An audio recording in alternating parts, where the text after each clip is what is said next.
Bonjour et soyez bénis ce matin dans le nom puissant, le nom souverain, le nom merveilleux de Jésus-Christ de Nazareth. Nous bénissons le nom de l'Éternel pour la grâce qui nous donne ce matin de nous retrouver une fois de plus pour cette dévotion matinale du dimanche. C'est un merveilleux jour, c'est un jour excellent, c'est un jour glorieux, un jour porteur de bénédiction, un jour porteur de grâce. Il dit, à chaque jour suffit sa peine. Donc chaque jour vient avec ses peines, ses grâces, ses bénédictions. Nous bénissons Dieu pour tout ce qu'il a préparé pour nous en cette journée de dimanche. Soyez bénis au nom de Jésus-Christ. Ce matin, nous allons parler, n'est-ce pas, de nos leaders, de nos pasteurs, les apôtres, les docteurs, les pasteurs, les évangélistes, les prophètes, n'est-ce pas, tous ceux-là qui ont à charge, n'est-ce pas, d'annoncer la part de Dieu. Nous devons savoir que c'est des gens qui ont sacrifié leur vie. C'est pas qu'ils l'ont fait de même, mais Christ les a pris pour nous les offrir comme étant des dons, afin qu'ils nous enseignent, afin qu'ils prient pour nous et qu'ils nous amènent, qu'ils veillent sur nos âmes. C'est ce qui ressort dans le livre de Hébreux, chapitre 12, chapitre 13, verset 7, il dit, souvenez-vous de vos anciens conducteurs qui vous ont annoncé la parole de Dieu, considérez l'aboutissement de leur vie et imitez leur foi. Vous voyez que la Bible ici nous montre que nos dirigeants sont nos modèles. Ils sont, n'est-ce pas, des gens sur lesquels nous calquons notre foi, notre vie. Ils sont des gens sur lesquels nous devons, n'est-ce pas, prendre comme exemple afin de marcher. Dieu, nous ne voyons pas. Nous ne voyons pas Dieu, il est esprit, mais nous voyons nos dirigeants, nous voyons nos leaders qui nous enseignent la parole. Ils ont des assemblées locales. Bien qu'aujourd'hui, il y a, n'est-ce pas, beaucoup, n'est-ce pas, de choses qui se passent en ligne, de très bonnes choses en ligne, mais l'assemblée locale est très importante parce que cela permet que tu sois en contact avec un pasteur physiquement qui peut, n'est-ce pas, te conseiller en te regardant, en te voyant. La distance, n'est-ce pas, qui n'est pas une barrière, nous permettra donc de travailler avec ceux qui sont très très loin, mais en ligne. C'est quoi ici dit au verset 16 de Hébreux 13, il dit ici, ne négligez pas de pratiquer la bienséance et l'entraide. L'entraide veut dire quoi? L'aide mutuelle, l'aide entre nous. Voilà les sacrifices auxquels Dieu prend plaisir. Verset 17, obéissez à vos conducteurs et soumettez-vous à eux. C'est le problème que nous avons aujourd'hui dans les églises, surtout les églises francophones. Nous avons un problème de soumission, un problème de véritable soumission. Il y a trop de murmures, trop de résistance, trop de calomnie, trop de mépris des hommes de Dieu, des serviteurs de Dieu, trop, n'est-ce pas, de médisance, et beaucoup ne veulent pas soutenir, aider leur pasteur par leurs offrandes, par leur soutien mensuel, hebdomadaire ou bien annuel. Ils ne veulent pas, ils se disent que, bref, ils manifestent la méchanceté. Dieu dit que ce n'est pas bon. C'est quoi il dit? Aidez-vous les uns les autres. Il dit, verset 17, il dit, obéissez à vos conducteurs et soumettez-vous à eux, car ils veillent constamment sur vos âmes.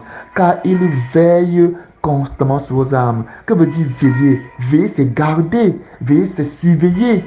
Il veille sur vos âmes comment? En priant pour vous et en vous vérifiant, en vous appelant constamment, en venant dans vous. Il veille sur vous. C'est un travail qui leur est donné par Dieu. Ne dis pas que Dieu doit les bénir, de prendre soin de maintenant. Oui, c'est bien. Dieu le fera. Mais nous aussi, en tant que brebis, en tant que, n'est-ce pas, des gens qui sont, n'est-ce pas, n'est-ce pas, surveillés, qui sont, n'est-ce pas, contrôlés, qui, n'est-ce pas, sont, n'est-ce pas,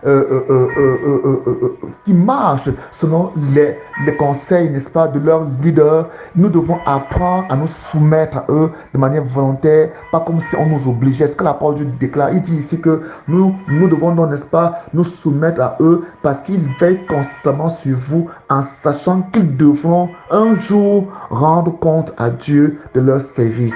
J'aimerais aussi dire qu'il y a beaucoup de chrétiens qui voyagent d'église, d'assemblée en assemblée. Écoutez-moi bien, que le Seigneur vous parle par ma voix. Les brebis, n'est-ce pas, sachez que les brebis sont, n'est-ce pas, données à un berger précis qui est chargé de vous nourrir spirituellement. Donc, vous devez apprendre à vous soumettre à votre berger. Ça ne sert à rien, absolument à rien, à quitter, n'est-ce pas, cette bergerie, à quitter cette église locale et aller dans une autre église locale par insoumission à ce pasteur. Ce n'est pas bon parce que Dieu l'a établi comme étant gardien de ton âme. Donc je vous fais comprendre qu'il y a des pasteurs qui ont été, n'est-ce pas, chargés sur vous seulement. Et quand vous partez ailleurs, ce n'est pas à eux que Dieu a chargé de veiller sur vous. Ils verront sur vous jusqu'au moment où Dieu mettra un terme à leur contrat sur vous pour vous confier à d'autres bergers. Donc, vous devez comprendre cela. Vous n'êtes donc pas libre de quitter d'une assemblée à une autre sans demander l'aval du Saint-Esprit qui est le berger le berger Seigneur, le berger principal de ce troupeau. C'est un conseil que je vous donne en tant que pasteur, en tant que berger également. Alors ce matin, il dit, donc obéissez à vos conducteurs et soumettez-vous à eux car ils veillent constamment sur vos âmes, sachant qu'ils devront en rendre compte un jour à Dieu de leur service. Amen. Qu'ils puissent ainsi s'acquitter de leur tâche avec joie et non en gémissant. Il y a beaucoup de chrétiens, je répète, surtout en zone francophone, qui poussent les chrétiens, qui poussent les pasteurs, pardon, les bergers à travailler en gémissant. Beaucoup de bergers dans la zone francophone travaillent en gémissant, ce qui n'est pas toujours le cas dans les zones anglophones. Dans les zones francophones, c'est terrible, c'est décevant. Les bergers, pour la plupart, travaillent en gémissant parce que le peuple, n'est-ce pas, les outrages, le peuple, n'est-ce pas, les flagelle constamment par, n'est-ce pas, le mauvais comportement. Ce matin, Dieu veut que tu changes et que tu amènes, n'est-ce pas, à ce que ton pasteur, ton berger, serve Dieu pour toi avec joie, non pas en gémissant, non pas en gémissant. Ce n'est pas une punition pour lui de servir Dieu auprès de toi, ça doit être pour lui comme une joie, comme une grande bénédiction. Beaucoup de brebis jugent leur berger. Tu ne dois pas être de cela. Amen. Il dit donc ici ils devront un jour rendre compte à Dieu de leur service, puisqu'ils puissent ainsi s'acquitter de leurs tâches avec joie et non pas en gémissant, ce qui ne vous serait d'aucun avantage. Vous voyez ça? Donc quand ils le font en gémissant, ce n'est pas d'un bon avantage. Il y a j'ai beaucoup de choses à dire là-dessus. Des brebis qui ne veulent pas que leur pasteur ait de l'argent. Il y a des églises ici dans lesquelles on empêche aux brebis de donner de l'argent à leur pasteur. On les empêche de le soutenir. Lorsque une brebis entre dans cette église pour soutenir le pasteur, on la phagocyte. Les leaders assistants phagocytent cette brebis et l'empêchent d'aider ce pasteur parce qu'ils disent que voilà, ils n'aiment pas cette façon de faire, de prêcher. Et il y a beaucoup qui en meurent. Il y a beaucoup de pasteurs qui meurent véritablement, physiquement, à cause de ce manque de soutien de nos brebis. Voilà pourquoi ce matin, je voudrais vous exhorter. C'est un cri que je lance à vous, afin que vous souteniez ces hommes qui ont tout abandonné, emploi, travail, affaires, entreprise, pour servir le Seigneur. Moi, par exemple, Dieu m'a poussé à fermer mon entreprise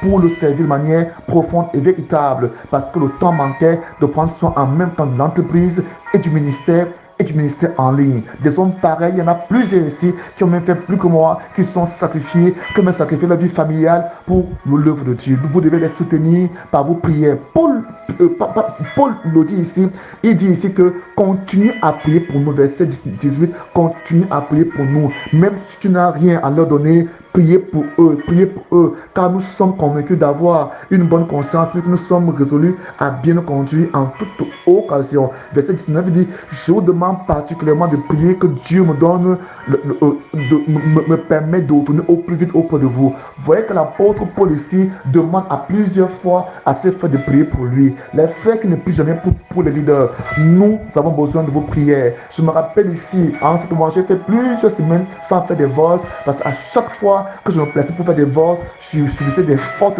attaques, des attaques qui ont failli même me mettre au sol ou pour même me tuer physiquement. Mais Dieu m'a aidé, Dieu m'a accordé la grâce. Pendant plusieurs semaines, j'étais incapable, c'était difficile. Donc nous avons besoin de vos prières pour nous permettre de vous servir. L'église de Dieu, l'église du Père est un tout. Donc il faudrait que les brebis apprennent à prier pour leurs leaders, à prier pour leurs enseignants, à prier pour leurs pasteurs, à prier pour leurs bergers. Parce que c'est un travail qui est très très bénissant, mais c'est également un travail que l'ennemi combat énormément. Nous avons besoin de vos prières, de vos soutiens et même que vous soumettez lorsqu'on donne des conseils. C'est ce qui convient de comprendre ce matin. Ne soyez pas une malédiction pour le pasteur, ne soyez pas une malédiction pour votre pasteur, ne soyez pas un sujet de honte, de pleurs, de gémissement pour votre berger, soyez plutôt un sujet de joie. Soyez bénis au nom de Jésus. Évitez, n'est-ce pas, d'être parmi amis, les bandes, des groupes qui se lèvent contre le leader dans votre assemblée, ce ne sera pas une bénédiction pour vous. Alors ce matin, que le Seigneur vous bénisse, parce que je sais que vous êtes des enfants obéissants, parce que l'Esprit de Dieu est en vous, l'Esprit de Dieu vous inonde,